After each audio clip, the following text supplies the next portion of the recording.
வயலூர் முருகன் கோவிலுக்கு ஒரு நாள் போயிருந்தேன். அங்க ஒரு திருப்புகழ் பாட்டு ஓடிட்டு இருந்தது. கந்தர் அனுபூதினு பேரு.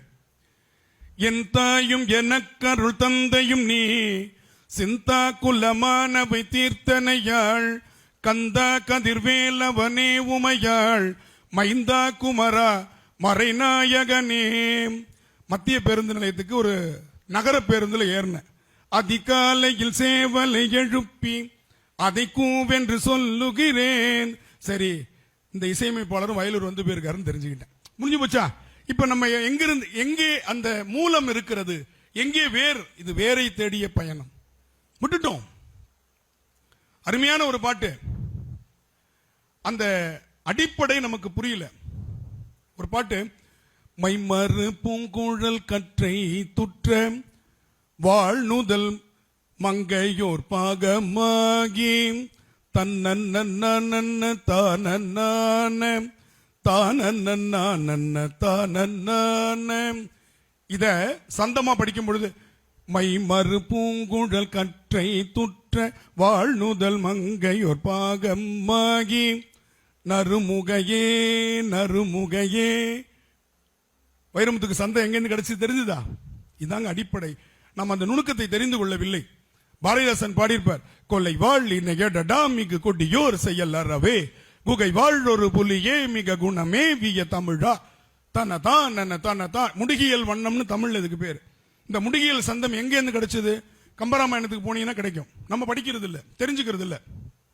வெய்யோன் ஒளி தன் மேனியில் விரி சோதியில் மறைய, பொய்யோ என்னும் இடையாளொடும் இளையானொடும் போனான், மையோ மரகதமோ மறி கடலோ மழை முகிலோ, ஐயோ இவன் வடிவென்பதோர் அழியா அழகுடையான்.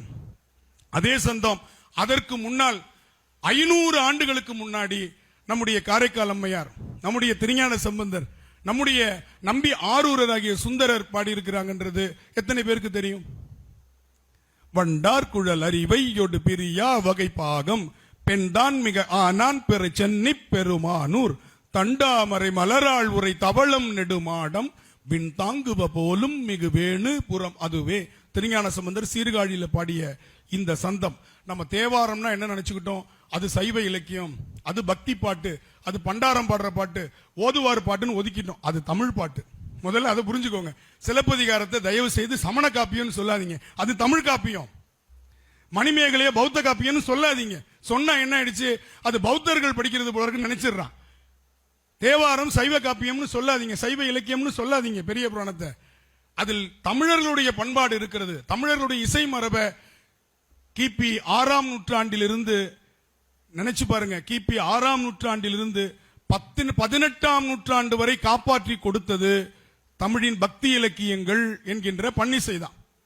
இதை நம்ம இன்னைக்கு விட்டதுனால வந்த பிரச்சனை என்ன தெரியுமா? இத அழகா பெயர் மாற்றி கர்நாடக இசை கொண்டு போய் விட்டது. அவரவர்கள் இசைக்கு அதை கொண்டு போயிட்டாங்க. தமிழ் பன்னிசை நமக்கு தெரியாமல் போய்விட்டது. பாரதிதாசன் நாத்திக கவிஞர், எல்லாருக்கும் தெரியும். பாரதிதாசன் நாத்திக கவிஞர், கடவுள் மறுப்பு கொள்கையில் தீவிரமாக இருந்தவர். அந்த பாரதிதாசன் சொல்லுகிறார், முக்கியமாக குறித்துக் கொள்ளுங்கள், தேவாரத்தையும் 4000 திவ்ய பிரபந்தத்தையும் படின்னு. சும்மா ஒரு ஏதோ ஒரு தொலைக்காட்சி நேர்காணல்லையோ இல்ல கேள்விப்பட்ட செவி வழி செய்தி அல்ல, பாரதிதாசனுடைய கவிதையில் வருகிறது. தெற்கு ஓதும் தேவாரம், திருவாய் நன்மொழி பாசுரம் இருக்க, செக்கு ஓடும் இறைச்சல் எதற்கு கோயில்கள். புரியாத மொழியில கோயில்ல என்னத்தையோ சொல்லிட்டு இருக்கியே, அது செக்கு ஓடுறது மாதிரி இருக்கான்.